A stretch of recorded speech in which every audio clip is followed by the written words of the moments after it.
तो last episode में हम लोगों ने देखा था कि हाउटियान और मोई दोनों ही उस कंपटीशन में बिल्कुल अकेले रह गए थे, क्योंकि सारे के सारे पार्टिसिपेंट वो डिस्क्वालीफाई हो गए थे और अब मोई अकेली रह गई थी। तो हाउटियान मोई को बचाने की कोशिश करता है और अपनी हार मान लेता है, मगर उसकी हार को एक्सेप्ट नहीं किया जाता और वो 10 के 10 बीस्ट एक साथ मिलकर उस पे हमला करना शुरू कर देते हैं। तो मोई अपनी मून पावर का इस्तेमाल करके उन बीस्ट को एक एक करके मारना शुरू कर देती है और वो एक एक करके डिस्क्वालीफाई होते जाते हैं। और दूसरी तरफ काओई वो मौके का फायदा उठाकर हाउटियान की सोल को डैमेज करने की कोशिश करता है, मगर उसके बावजूद भी हाउटियान हार नहीं मानता।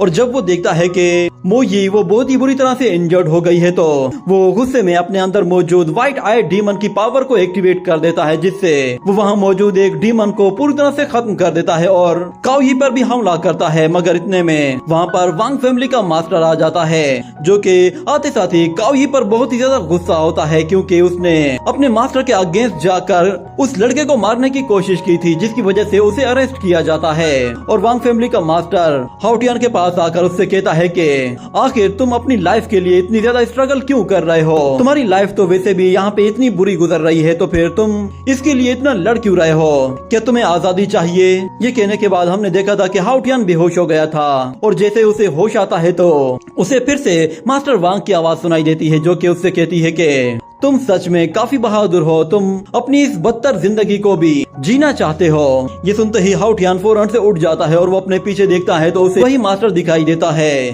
तो उसे देखकर हाउटियान उससे कहता है कि अच्छा, तो तुम यहाँ पर सिर्फ और सिर्फ व्हाइट आई डीमन को लेने के लिए आए हो? तुम्हें लगता है कि शायद मैं बहुत जल्द मरने वाला हूँ? जिस पर वो मास्टर उससे कहता है कि हाँ, तुमने बिल्कुल सही कहा, क्योंकि मैंने तुम्हारी बॉडी के अंदर ही उस व्हाइट डीमन को डाला था। तुम उसे काफी अच्छी सोल एनर्जी दे रहे थे, मगर तुम्हारे अंदर अब जरा भी सोल एनर्जी नहीं बची, इसलिए तुम अब मेरे काम के नहीं हो, इसलिए अब मैं उस व्हाइट आई डीमन को यहाँ से ले जाऊंगा। तो दूसरी तरफ हाउटियान उससे कहता है कि ऐसी ही बात है तो फिर उस व्हाइट आई डीमन को तुम खुद अपनी बॉडी में क्यों नहीं डालते और उसे खुद अपनी सोल पावर क्यों नहीं खिलाते? क्या तुम्हें वाकई में डर लगता है कि वो व्हाइट आई डीमन तुमसे तुम्हारी भी जिंदगी छीन लेगा? मगर मास्टर वांग उससे कहता है कि मैं जानता हूँ कि तुम मुझसे बहुत नफरत करते हो, क्योंकि मेरी वजह से तुम मरने वाले हो, मगर मैं तुम्हारी ये नाराजगी खत्म कर दूंगा और जो ट्रिक तुम मेरे ऊपर ट्राई करने की कोशिश कर रहे हो इसका कोई फायदा नहीं, क्योंकि तुम्हारी चू फैमिली वो भी बिल्कुल उसी कंडीशन में है जिस कंडीशन में इस वक्त तुम हो। तुम्हारी सारी की सारी चू फैमिली वो मेरी सुपरविजन में सर्वाइवल की जंग लड़ रही है। इस चीज का तुम्हारी वीकनेस या फिर तुम्हारी बेवकूफी के साथ कोई भी लेना देना नहीं है, यही तुम्हारी किस्मत है और तुम्हें एक दिन मरना है। मेरी यंग फैमिली सभी रिफ्यूजीज को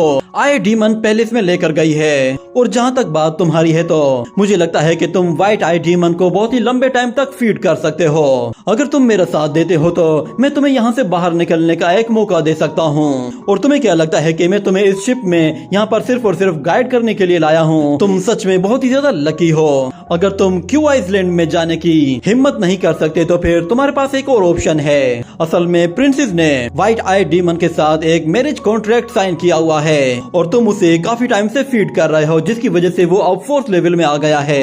ये कहने के बाद हाउटियान देखता है कि वो प्रिंसेस वो भी उसी शिप में मौजूद है और वांग फैमिली का मास्टर हाउटियान को बताता है कि प्रिंसेस ने मुझे रिक्वेस्ट की है कि मैं तुम्हें तुम्हारे घर जाने की इजाजत दूं। अगर तुम चाहो तो मुझसे रिक्वेस्ट कर सकते हो। मगर फिर इतने में अचानक हाउटियान को याद आता है कि उसकी वांग फैमिली ने मेरी चू फैमिली को बहुत ही बेदर्दी के साथ मारा है।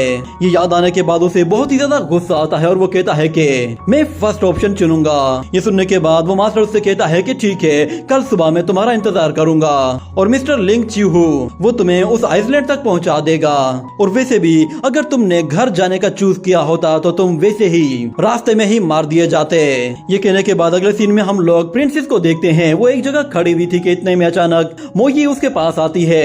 मोई को देखकर वो प्रिंसेस फौरन से उसे उठा लेती है, तो उसे नजर आता है कि उसके मुंह में एक छोटा सा लेटर मौजूद है, जिसे वो फौरन से खोलकर देखती है तो उसके अंदर कुछ लिखा हुआ होता है, जिसे पढ़कर वो थोड़ा सा सरप्राइज होती है और उसके चेहरे से वो मास्क हट जाता है और वो काफी हैरानी के साथ हाउटियान की तरफ देख रही होती है। जिसके बाद अगले सीन में हमें दिखाया जाता है कि हाउटियान एक फ्लाइंग व्हाइट टाइगर डीमन के साथ उड़ते हुए कहीं दूर जा रहा होता है और जाते जाते वो उसके ऊपर बैठकर व्हाइट आई डीमन के लिए भी प्रैक्टिस करना शुरू कर देता है और कहता है कि शाओजियू आइसलैंड ये 3 साल में सिर्फ एक मर्तबा ही ओपन होता है। यहाँ पे 3000 से भी ज्यादा प्रिजनर्स को लाया जाता है जो कि यहाँ पे फाइट करते हैं और सिर्फ एक ही सर्वाइवर ऐसा होता है जो कि उस आए डीमन सोरा को हासिल कर पाता है। मगर इतने में अचानक उसे फिर से वांग फैमिली के मास्टर की आवाज सुनाई देती है जो कि उससे कहता है कि अगर तुम इस आइसलैंड में मारे गए तो फिर तुम इसके लिए मुझे ब्लेम मत करना कि मैंने तुम्हें इसके लिए फोर्स किया था। और हाँ, यहाँ से भागने की कोशिश तो बिल्कुल भी मत करना, क्योंकि अगर तुमने घर भागने की कोशिश की तो तुम्हारा वो व्हाइट आई डीमन वही तुम्हें जान से मार देगा, क्योंकि मैंने पहले ही उसकी बॉडी में अपना सोल मार्क लगा दिया है। तुम यहाँ पे जितनी स्ट्रगल कर सकते हो कर लो, तुम्हें हर हाल में सरवाइव करना है। तो हाउटियान वो दिल में कहता है कि मुझे और मोई को हर हाल में यहाँ पे सरवाइव करना होगा, वरना ना वो रहेगी ना ही मैं। मगर मुझे पहले खुद को शांत कर लेना चाहिए। एक मर्तबा वहाँ नीचे जाकर देखते हैं कि वहाँ पर सिचुएशन क्या है। ये कहते ही वो जैसे ही नीचे की तरफ जाता है तो अचानक उसे एक और बर्ड की आवाज सुनाई देती है जो कि उसके बिल्कुल ऊपर था। उस बर्ड का साइज बहुत ही ज्यादा बड़ा होता है और उसके पंखों के फड़फड़ाने की वजह से जोरदार एयर प्रेशर रिलीज होता है, जिसकी वजह से उस व्हाइट टाइगर का बैलेंस बिगड़ जाता है। मगर हाउटियान उसे किसी तरह संभाल लेता है और जब वो पीछे मुड़कर देखता है तो उसे नजर आता है कि बादलों के बीच में एक बहुत बड़ा बर्ड मौजूद है, जिस पर वो कहता है कि इस दुनिया में इतना बड़ा कोई सोल पेट कैसे हो सकता है, मुझे तो इसने तकरीबन अपने ओरा से ही मार डाला था। ये कहने के बाद ये सीन यहीं पे ही कट हो जाता है। अगले सीन में हमें दिखाया जाता है कि हाउटियान फौरन से उस टाइगर के साथ जमीन पर आकर लैंड करता है और कहता है कि नीचे उतरने के लिए ये जगह बिल्कुल परफेक्ट है। वो व्हाइट टाइगर उसे नीचे उतारता है तो वो फौरन से वहाँ से चला जाता है, जिसके बाद हाउटियान फौरन से मोई से कहता है कि चलो बाहर आ जाओ। तो मोई फौरन से बाहर आ जाती है और हाउटियान उससे कहता है कि चलो हमें यहाँ पे कुछ जरूरी काम करना है, उम्मीद है कि तुम कंप्लीट रेस्ट कर चुकी होगी। और वहीं पे हमें उस कैटरपिलर को भी दिखाया जाता है जो कि उसकी बॉडी से निकलकर मोई के सिर के ऊपर आकर बैठ जाता है। तो मोई उसके साथ खेलते हुए यहाँ वहाँ भागने लगती है और एक जगह जाकर रुक जाती है। और इस तरफ हाउटियान कहता है कि मोई इस मर्तबा में किसी को भी तुम्हें हर्ट करने नहीं दूंगा, चाहे कोई इविल डीमन हो या फिर कोई इविल पर्सन हो, कोई भी तुम्हें इस बार छू नहीं पाएगा।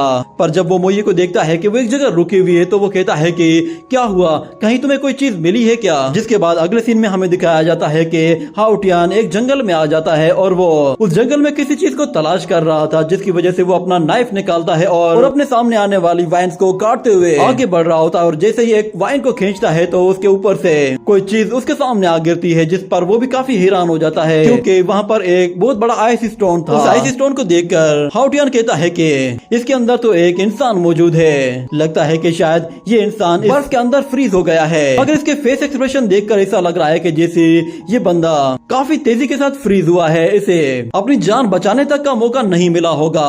वो अपने नाइफ के साथ उस आइस को तोड़ने की कोशिश करता है, मगर इतने में अचानक वहाँ पर एक स्नो बर्ड आ जाता है जो कि पीछे से आकर हाउटियान पे हमला करता है। तो हाउटियान खुद को उससे बचाकर पीछे हट जाता है और उस बर्ड को देखते हुए कहता है कि ये तो एक आइस बर्ड है, मगर ये यहाँ पे क्या कर रहा है। लगता है कि शायद इस बंदे को इसी ने ही फ्रीज किया होगा। वो बर्ड जैसे ही दोबारा से उस पे आइस एनर्जी का अटैक करता है तो हाउटियान मोई से कहता है कि इस पर फायर फ्लेम अटैक करो। तो मोई फायर फ्लेम अटैक करके उस आइस अटैक को रोक देती है, मगर दूसरी तरफ वो बर्ड उन पर विंड एनर्जी से अटैक करता है, जिस पर हाउटियान कहता है कि इसकी फाउंडेशन तो काफी स्ट्रॉन्ग है। वो मोई को कहता है कि तुम्हें जरा इससे संभल कर रहना चाहिए। तो मोई उससे लड़ने के लिए फौरन से ट्रांसफॉर्म होकर अपने जायंट फॉर्म में आ जाती है।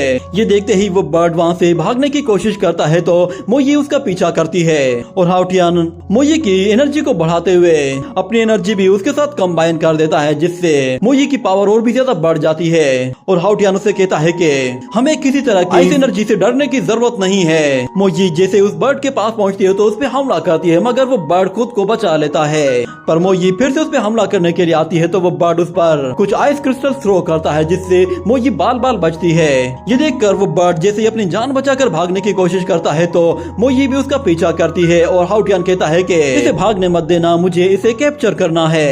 ये कहते ही मोई उसका पीछा करती है तो वो बर्ड ऊपर से उस पर एक के बाद एक आइस क्रिस्टल थ्रो किए जाता है, जिस पर हाउटियान कहता है कि ये एरियल एडवांटेज का इस्तेमाल कर रहा है। जिसके बाद वो मोई से कहता है कि तुम्हें भी ऊंचाई का इस्तेमाल करना चाहिए। ये सुनते ही मोई फौरन से एक दरख्त पर चढ़ जाती है और उस पर एक के बाद एक फायर फ्लेम अटैक करना शुरू कर देती है, जिससे वो बर्ड बाल बाल बच रहा होता होता है और दूसरी तरफ हाउटियान इसी मौके का फायदा उठाकर उस बर्ड को कैप्चर करने की कोशिश करता है, मगर वो बर्ड किसी तरह बचकर वहाँ से भाग रहा होता है। मगर वो बर्ड वहाँ से बचकर भागने की कोशिश करता है। ये देखते ही मोई फौरन से उसके पास पहुंचकर अपने मून क्लॉक का इस्तेमाल करती है, जिससे वो बर्ड थोड़ा सा इंजर्ड हो जाता है और भागने की कोशिश करता है, मगर वो छोटा सा कैटरपिलर उसे भागने नहीं देता और अपने सिल्क थ्रेड के जरिए उस पर हमला करता है, जिससे वो उसे आराम से अपने सिल्क थ्रेड में जकड़ लेता है। ये देखते ही हाउटियान भागते हुए उसके पास आ जाता है और उसे पकड़ने के लिए अपनी सोल फॉर्मेशन को एक्टिवेट कर देता है, मगर वो देखता है कि वो बर्ड वहीं पे ही दम तोड़ देता है। ये देखकर उसे काफी हैरानी होती है और वो कहता है कि ये इतनी आसानी से कैसे मर गया। चलो कोई बात नहीं, वैसे भी ये बर्ड हमारे लिए इतना ज्यादा भी जरूरी नहीं था, पर इस जंगल में हमें और भी बहुत सारे मौके मिलेंगे, बहुत सारे बीस्ट को हम लोग कैप्चर कर सकते हैं। ये कहने के बाद अचानक उसे कुछ बर्ड्स की आवाज सुनाई देती है, जिस पर वो ऊपर की तरफ देखता है। हमें दिखाया जाता है कि उस जंगल में मौजूद बहुत सारे आइस बर्ड्स हवा में ऊपर आने लगते हैं। असल में उन बर्ड्स को अपने साथी के मरने का पता चल गया था, जिसकी वजह से वो सब के सब बहुत ही ज्यादा गुस्से में आ गए थे और सब के सब हवा में ऊपर आते ही हाउटियान की तरफ तेजी से आगे बढ़ते हैं। ये देखते ही हाउटियान कहता है कि हम इन सब का एक साथ मुकाबला नहीं कर पाएंगे। ये कहते ही वो लोग अपनी जान बचाकर भागने की कोशिश करते हैं और दूसरी तरफ वो बर्ड्स उन पर पीछे से एक के बाद एक आइस एनर्जी का अटैक किए जाते हैं। और इसी के साथ ही ये एपिसोड यहीं पे ही एंड हो जाता है।